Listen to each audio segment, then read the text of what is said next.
Lockdown restrictions are meant to protect the public, but they also, of course, limit personal freedoms and damage the economy. That's left some anti-lockdown protesters questioning whether they pose threats to democracy.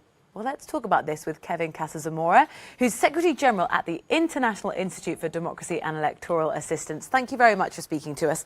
Look, what are some of your concerns about the erosions of freedom or potentially democracy in a time like this, in a state of, to be honest, worldwide emergency when we're going through this pandemic?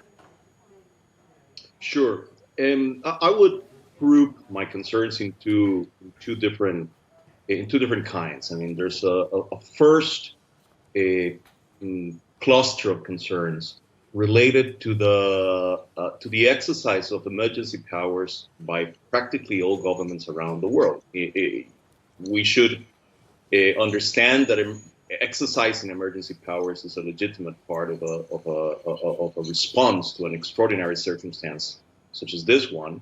But we're seeing many cases in which the invocation of emergency powers has very little to do with the pandemic and what's necessary to deal with the virus, and a lot to do with cracking down. Could you give us some examples of that? We know lots of European governments have imposed states of emergency to deal with the pandemic, but in most cases, in fact in almost all cases, they're time limited and the government define exactly why the state of emergency is in place and the process involved in lifting it as well.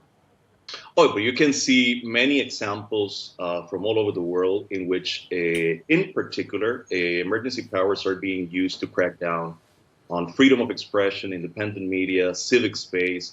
And examples range from the Philippines to Bangladesh to El Salvador to Hungary in Europe. So, this is something that we're seeing all over the world, and that it's a reason for concern. Yeah, we did actually interview the foreign minister of Hungary at the time for them to give their defence of the state of emergency that was put in place, which then was lifted. How do you think governments should rule when they are at a time of national crisis and they have a health crisis in this case and not erode personal freedoms? Who's doing it well, for example?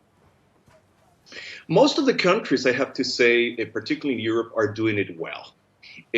One should bear in mind that it's still too early to know who's going to be looking pretty when the emergency is over.